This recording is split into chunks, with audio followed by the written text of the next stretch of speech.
Hi everyone, this is the Ratko Tuta here explaining. In this video, we are going to look at how to find the rank of a given matrix. Now, what is this rank of a given matrix? So what is the rank of a matrix? So a rank of a matrix is defined as the number of non-zero rows that remains after performing row reduction. So that number of non-zero rows that remains after performing row reduction is called the rank of a given matrix. All right, so what do we really mean here when we say that it is the number of non-zero rows that remains after performing row reduction? So I think you've solved some matrices, you've reduced some matrices before, and you've seen somehow that when you are reducing a matrix, maybe you have this as your final matrix, which is 1 0 0 0 0 0, like that.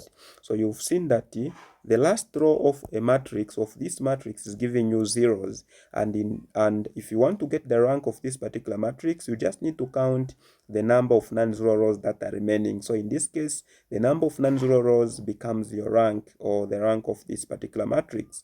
So meaning that our rank in this case will be 1 2. All right, so that's how we get the rank of a matrix. Now, what they are going to do is they'll give you a matrix and they'll ask you to define or determine the rank of a particular matrix. So for you to find the rank of a matrix, you simply need to get a matrix and reduce it to either row echelon form or reduced row echelon form.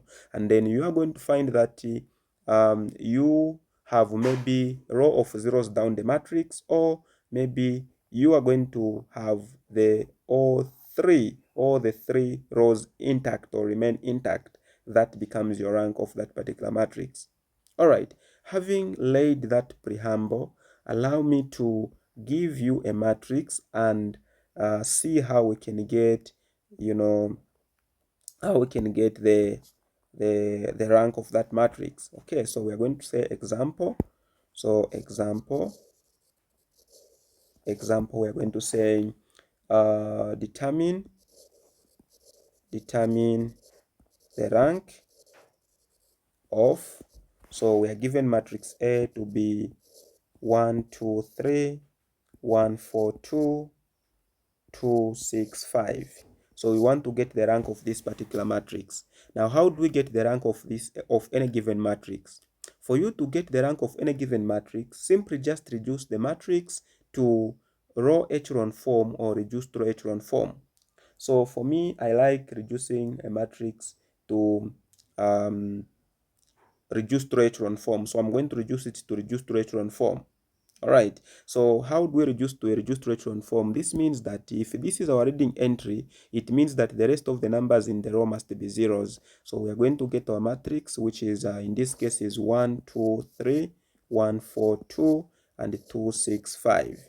So for you to reduce to reduced row echelon form, meaning that you have this one as your reading entry, and therefore you need to make these two zeros. So by doing so, we are going to say that we are in row 2, the formula is row 2 minus row 1. Then we go and make this other one here a 0 by saying that we are in row 3, the formula is row 3 minus 2 row 1. All right, so we are using the number in row 1 as our pivot to help get this and these zeros. So by doing so, we shall end up having, we are keeping row 1 the same because it's the one that we are considering as our pivot. So we have 1 2 3, and then for us to get the numbers in row 2, we are subtracting. 1 minus 1 is 0, 4 minus 2 is 2, 2 minus 3 is -1. All right, then from there we are going to make or get the numbers in row 2. How do we get the numbers in row 2? So to get the numbers in row 2, we are using this formula here, which is row 3 minus 2 row 1.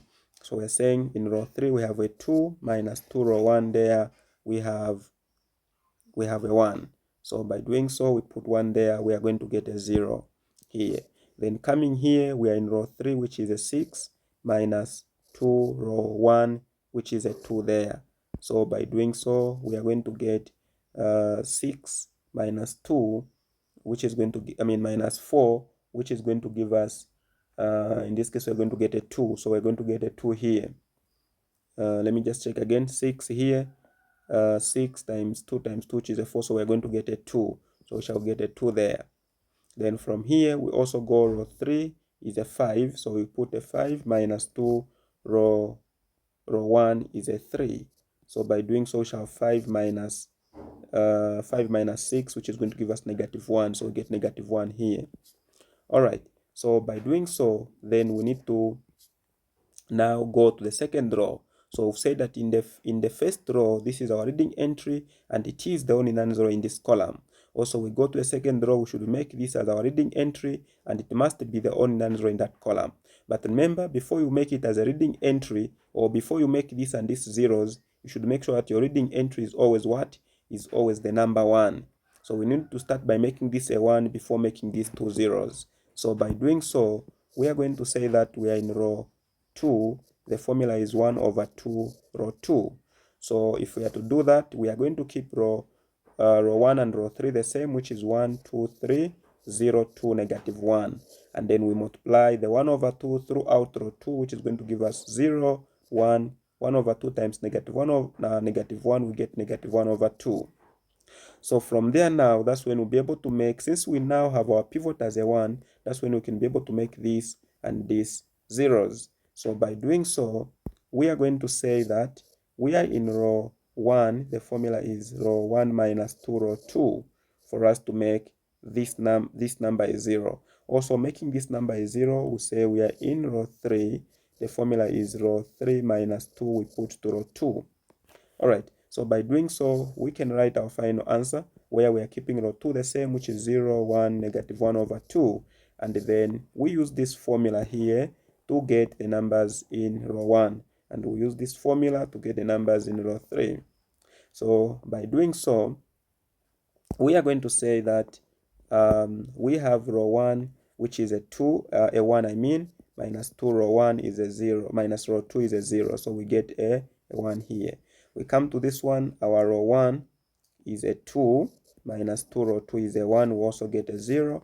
We come to the last one here, which is a 3. Row 1 is a 3, minus 2 row 2 is -1 over 2, which is going to give us 2, 2 will go, so it will be 3 plus 1, which is a 4 here. Then we go to the last row, we get the numbers in the last row using which formula we're using now. We are using this formula here. So we say, okay, so let me just erase this. All right, so by erasing that one, okay, so we are saying we are using this formula here, which is row 3 minus 2 row 1 row 2 to get the numbers in row 3. So row 3 is a 0, minus 2 row 2, we get a 0 there, which is going to give us a 0. And then we go to row 3, which is a 2, so we have 2 minus 2 row 2, which is 1. So 2 minus 2, which is a 0. Then you come to row 3. Row 3 here we have a -1, so you have -1 minus 2 row 2 is -1 over 2. So we have -1 over 2. This gives us -1 plus 1, which is a 0. So this means that we've now reduced our matrix to reduced row echelon form. Why is it a reduced row echelon form? It is a reduced row echelon form because the reading entry in this row is the only non-zero in that column. Also, the reading entry in this row is also the only non-zero in that column. And the row of zeros is placed down the matrix. That means that we've fulfilled all the conditions or properties that makes a matrix to be said that it is in a reduced row echelon form. And that means after now you've reduced the matrix to reduced row echelon form, it means you can get the rank of the matrix. What is the rank of a matrix? The rank of a matrix is simply the number of non-zero rows that remains after performing row reduction. So how many non-zero rows have you remained with here? So you've remained with 1, 2.